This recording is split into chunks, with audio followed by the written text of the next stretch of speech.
तो hello friend, जय श्री कृष्णा। तो स्वागत है आप सभी का एक बार फिर से आपके अपने यूट्यूब चैनल हिस्ट्री डिस्कस में।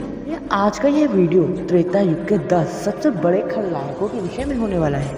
वीडियो शुरू करने से पहले हम आपको बता दें कि सनातन धर्म से संबंधित सभी जानकारियों को प्राप्त करने के लिए हमारे चैनल को सब्सक्राइब कर सपोर्ट अवश्य करें।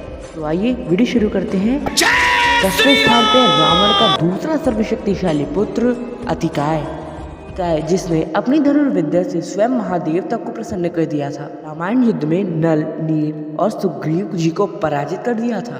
घोर युद्ध में अतिकाय का वध लक्ष्मण जी ने ब्रह्मास्त्र के द्वारा किया था। 9वें स्थान पे है अमर सेना। जी हाँ मित्रों, अमर सेना वो सेना थी जिसका वध नहीं किया जा सकता था।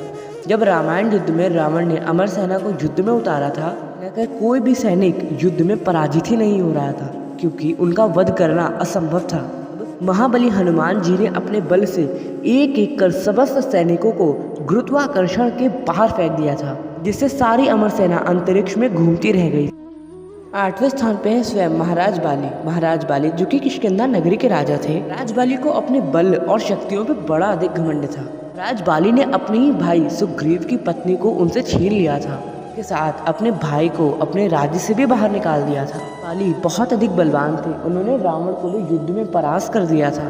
तो जितने अधिक वे बलवान थे उतने ही घमंडी एवं क्रूर शासक थे, इसलिए अंत में श्री राम के हाथों मारे भी गए थे। नंबर 7 पर स्वयं है कुंभकर्ण। कुंभकर्ण बचपन से ही बहुत अधिक बलवान एवं विशालकाय शरीर का था।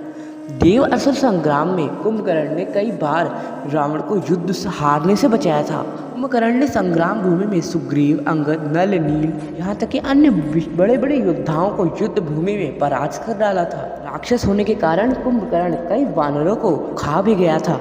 श्री राम के साथ महाभयंकर युद्ध में भी उसने श्री राम पर कई शक्तिशाली अस्त्र, दिव्यास्त्र और माया का प्रयोग किया था, परंतु श्री राम ने अपने दिव्यास्त्रों का प्रयोग कर उन सबको नष्ट कर डाला था। श्री कुंभकर्ण भी बहुत बड़ा खलनायक था।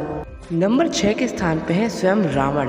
रावण जिसके बारे में अब क्या ही कहना, जिसने माता सीता का हरण किया, जिसने सदा से ही काम वासना को ही सबसे बड़ा सुख माना। श्रीमद् वाल्मीकि रामायण के अनुसार रावण ने कई स्त्रियों का बलात्कार किया था, और तो सीता मैया के साथ भी दुष्कर्म ही करना चाहता था।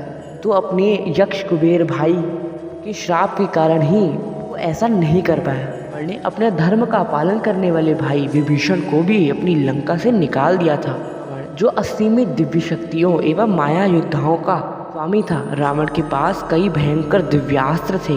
सिरों वाले दशानन रावण ने युद्ध में संग्राम भूमि में श्री लक्ष्मण को युद्ध में परास्त किया। राम के प्रचंड रूप का सामना रावण कुल 7 दिनों तक करता रहा था और अंत में प्रभु राम के हाथों मारा गया था।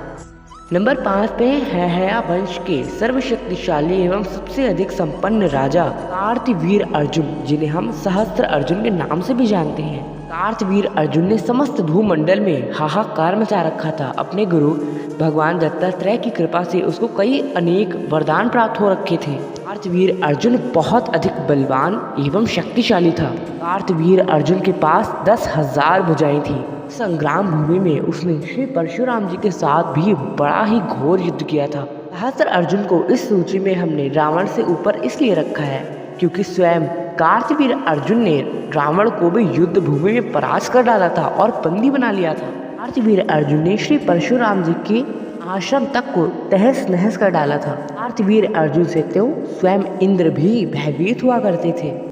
चौथे स्थान पे है स्वयं रावण का ही सर्वशक्तिशाली पुत्र मेघनाथ। मेघनाथ अपने पिता रावण से भी कई गुना अधिक शक्तिशाली माना गया था। मेघनाथ के पास पाशुपतास्त्र, ब्रह्मशीरस्त्र, ब्रह्मास्त्र, अग्निअस्त्र, नागास्त्र, नागपाशास्त्र, गरुणास्त्र, माया अस्त्र, मोहिनी अस्त्र, सम्मोहन अस्त्र, प्रस्वापन अस्त्र, स्वयं भगवान विष्णु का वैष्णव अस्त्र था। इसी के साथ स्वयं मेघनाथ बहुत अधिक शक्तिशाली, बलवान, बुद्धिमान और बहुत बड़ा धनुर्धर था। मेघनाथ के पास भगवान शिव की प्रदान की हुई सबसे अधिक घोर एवं मायावी शक्ति तामसिक माया थी, जो कि युद्ध भूमि में उसे अजय बनाया करती थी। मेघनाथ ने श्री लक्ष्मण और श्री राम को अब नागपाश में बांध दिया था। इसी के साथ शक्ति बाण का प्रयोग कर लक्ष्मण जी को मूर्छित भी कर डाला था।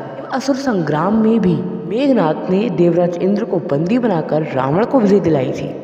रावण बल, बुद्धि, शक्ति, सामर्थ्य सब में रावण से अधिक था। रावण ने स्वयं श्री राम और लक्ष्मण जी का हरण कर लिया था और उन्हें उठाकर स्वयं पाताल लोक लेकर चला गया था।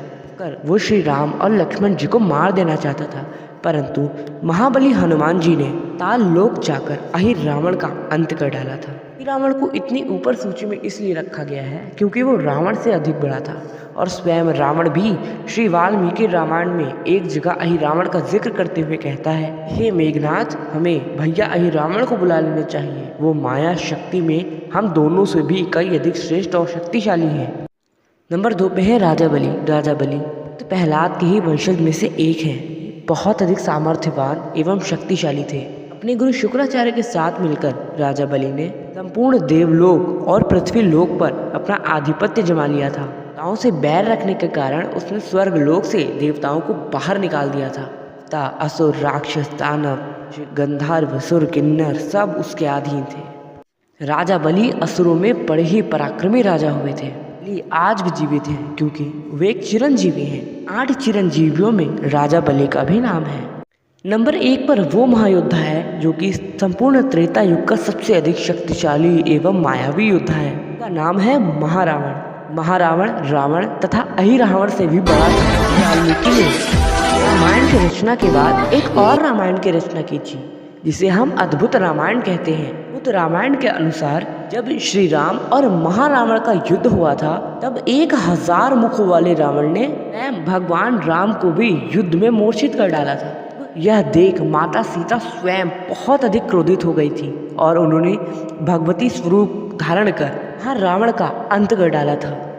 जब जब संसार पर बहुत बड़े बड़े संकट आए हैं, बहुत बड़े बड़े असुरों का सर्वनाश करना होता है, तब सभी भगवती की शरण में ही जाते हैं। चाहे वो माँ दुर्गा के हाथों महिषासुर का वध करवाना हो, माँ काली के हाथों रक्त बीज का वध करवाना हो, चंडमुंड का वध करवाना हो, शुंभ निशुंभ का वध करवाना हो, या फिर संपूर्ण सनातन महाकाव्य के सबसे बड़े खलनायक भंडासुर का वध पराशक्ति देवी श्री ललिता महात्रिपुर सुंदरी के द्वारा करवाना हो। जब जब संसार पे हद से बड़े संकट आते हैं तब तब स्वयं माँ ही संपूर्ण संसार की रक्षा करती है।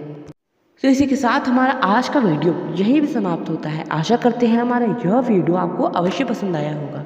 तो मिलते हैं नेक्स्ट वीडियो में। तब तक के लिए यदि आपने हमारे चैनल को अभी तक सब्सक्राइब नहीं किया है तो कृपया सब्सक्राइब करें। चैनल को सब्सक्राइब करने के पश्चात बेल आइकन अवश्य दबाएं जिससे हमारी आने वाली सभी वीडियो की जानकारी आपके पास सबसे पहले पहुंचे। तो मिलते हैं नेक्स्ट वीडियो में।